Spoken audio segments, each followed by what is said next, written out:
안녕하세요. 안영준 세무사입니다. 오늘은 부동산을 소유하고 계시는 대표님들께서 법인 전환을 고민하실 때 도움이 될 만한 내용들을 준비해 보았습니다.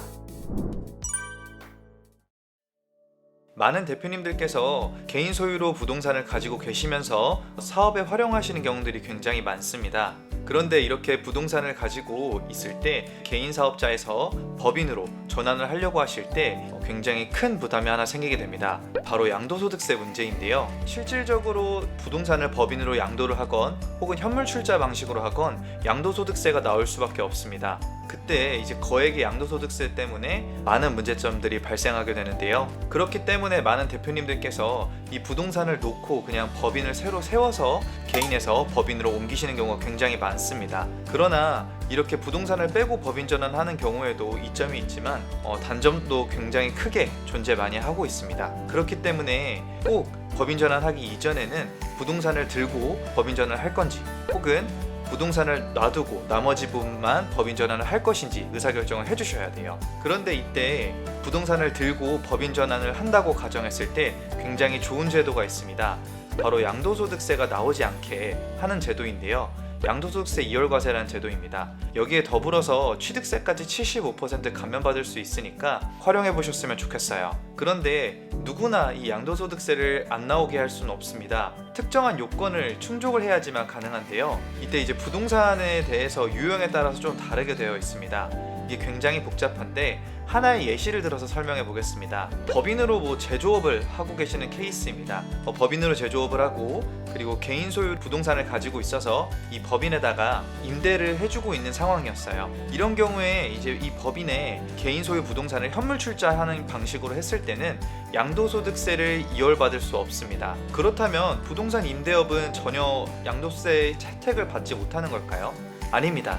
임대업을 하더라도 양도소득세 2월과세, 즉 양도세 2월과세 혜택을 받을 수가 있는데요. 그러나 방금 말씀드린 것처럼 법인으로 제조업을 하고 여기에 임대 주는 형식으로 했을 때는 양도세 혜택을 받을 수가 없습니다. 생각보다 굉장히 복잡하죠. 그러므로 꼼꼼하게 이게 세밀하게 판단을 해서 법인 전환을 하실 때 부동산을 어떻게 할 것인지에 대해서 의사결정을 해주셔야 됩니다. 그리고 방금 말씀드렸던 그 한 예시, 그러니까 법인으로 제조업을 하시고 여기에 개인 소유인 부동산을 임대를 해주는 케이스 같은 경우에는 양도세 2월과세를 못 받는다고 말씀드렸는데요. 이것 때문에 많은 분들께서 그럼 중소기업 통합이라는 방식으로 하면 되지 않느냐라고 말씀을 해주십니다. 중소기업 통합 방식이 어떤 거냐면 개인 사업을 하고 계시고 법인 사업을 하고 계실 때 통합을 해서 법인 전환을 하는 방식입니다. 그러나 이렇게 해서 중소기업 통합 방식을 통해서 법인 전환을 하더라도 방금과 같이 말씀드렸던 케이스에서는 부동산을 개인 임대로 하고 있었던 것을 법인으로 이제 제조업과 합칠 때 자가사용 부동산으로 변하게 됩니다. 임대업이 더 이상 아니게 된 거죠. 이런 케이스에서는 양도세 혜택을 받으실 수가 없습니다. 그러므로 중소기업 통합 방식도 해결책이 될 수는 없습니다. 결국에는 방금과 같은 케이스로 부동산 임대를 하고 계시다면 다른 방식을 통해서 임대업을 유지하면서 해결할 수 있는 케이스를 마련해 보아야 됩니다. 그렇다면 어떻게 해야 될까요? 이런 케이스에서는 임대를 주고 있는 이 부동산을 법인화해서 이익을 빼내는 방식으로 해야 합니다. 이런 식으로 했을 때는 양도세를 피할 수 있으면서도 이익을 조금씩 이전할 수 있으므로 간접증여세도 피해보고 여러가지 혜택을 누려볼 수가 있습니다. 그래서 이럴 때는 한 번에 증여하기보다는 서서히 증여하는 식으로 해서 이익을 이전하는 걸 추천드립니다.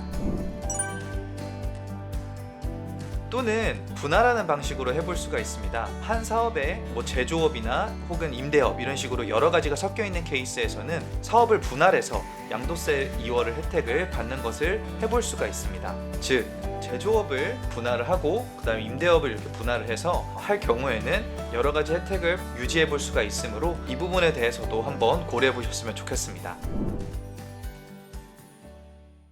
혹은 법인으로 이제 전환하기 이전에 개인 사업자를 하면서 아직 부동산을 취득하지 않았던 경우에는 법인으로 전환한 이후에 법인 소유로 부동산을 취득하는 것도 저는 추천드립니다. 왜냐하면 개인 사업자로 했을 때 취득세를 한 번 더 내고 그 다음에 법인 전환을 했을 때 또 취득세를 한 번 더 내야 되므로 취득세를 2번 내는 경우가 발생하게 됩니다. 그러므로 지금 개인 사업을 하면서 법인 전환을 이미 고민하고 계신 케이스라면 굳이 지금 부동산을 취득하지 마시고 법인 전환한 이후에 법인 명의로 부동산을 취득하는 것을 추천드립니다. 부동산을 소유하고 있다면 법인 전환을 할 때 이런 식으로 꼭 신중하게 고려가 필요합니다. 부동산의 소유 형태와 용도에 따라서 이런 식으로 법인 전환하는 방식이 달라지므로 세밀한 계획을 짜서 진행하셔야 됩니다. 그러므로 전문가랑 꼭 상담한 다음에 의사결정을 해주셨으면 좋겠습니다. 오늘은 부동산을 소유한 개인 사업자분들께서 법인 전환을 고려하실 때 도움이 될 만한 내용을 준비해 보았었습니다. 오늘의 내용이 도움이 되셨으면 좋겠고요. 더 추가적인 궁금한 사항이 있다면 댓글로 남겨주셔도 되고요. 혹은 저한테 직접 문의 주셔도 됩니다. 감사합니다.